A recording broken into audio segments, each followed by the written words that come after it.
గురువుగారు అలాగే ఈరోజు జనవరి 26 గణతంత్ర దినోత్సవం కూడా. దీనిని ఆధ్యాత్మిక రాజ్యాంగానికి ఎలా సమన్వయం చేస్తారు? గణతంత్ర దినోత్సవం మన భారత రాజ్యాంగం అమల్లోకి వచ్చినటువంటి రోజు. రాజ్యాంగంలో రకరకాల అధికరణలు, ఆంగ్ల పరిభాషలో చెప్పాలంటే ఆర్టికల్స్, స్వేచ్ఛ, సమానత్వం ఇలాంటివి చాలా ఉన్నాయి. వాటితో పాటుగా హక్కులు ఉన్నాయి, బాధ్యతలు ఉన్నాయి.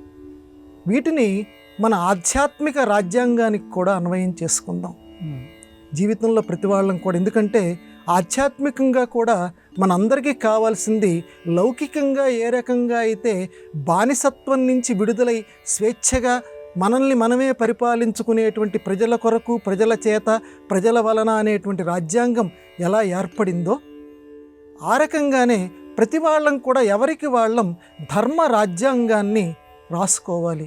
ఆ రాసుకున్నటువంటి రాజ్యాంగాన్ని ఎవరికి వాళ్ళు అనుసరించాలి. అక్కడ ఏ రకంగా లౌకిక రాజ్యంలో మనం స్వేచ్ఛని కోరుకుంటున్నామో ఈ ధర్మ రాజ్యాంగంలో కూడా ఎవరి జీవితంలో వాళ్ళు స్వేచ్ఛని కోరుకోవాలి. స్వేచ్ఛ ఏమిటండి అంటే మన చుట్టూతా కూడా ఇంద్రియాలు ఉన్నాయి. ఆ ఇంద్రియాలకి మనం బానిసలం అవుతున్నాం. అది ప్రధానంగా ఏ వ్యక్తి అయినా గమనించవలసింది. వాటి నుంచి మనకి విముక్తి కావాలి, వాటి నుంచి మనకి స్వేచ్ఛ కావాలి. మనం ఏది వద్దంటే అవే చేయటానికి ఈ ఇంద్రియాలు ఇష్టపడుతూ ఉంటాయి. అవి మనల్ని ఎప్పటికప్పుడు ప్రలోభ పెడుతూ ఉంటాయి. అనేక కందకాల్లోకి, లోయల్లోకి, గుహల్లోకి మనల్ని తోసేస్తుంటాయి. దురాశ అనేటువంటి చండాలమైనటువంటి బురద గుంటల్లోకి మనల్ని నెట్టివేస్తూ ఉంటాయి. అటువంటి ఇంద్రియాలు చెప్పిన మాట వినకుండా, వాటికి బానిసత్వం చేయకుండా మనల్ని మనం కాపాడుకోవాలంటే అది భారత రాజ్యాంగం, దేశ రాజ్యాంగం, మనది ఆత్మరాజ్యాంగం, ధర్మ రాజ్యాంగం.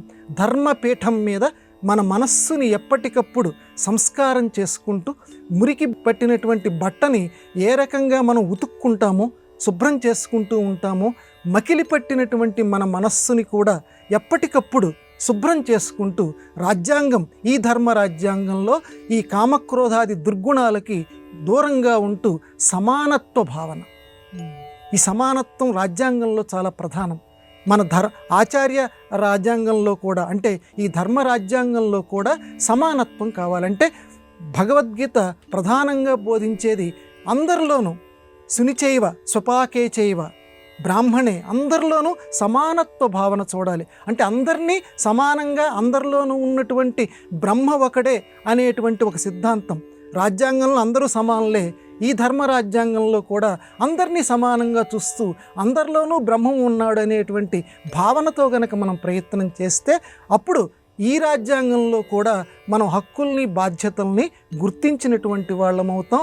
ఆ భగవానుని యొక్క అనుగ్రహానికి చక్కగా నోచుకున్న వాళ్ళం అవుతాం.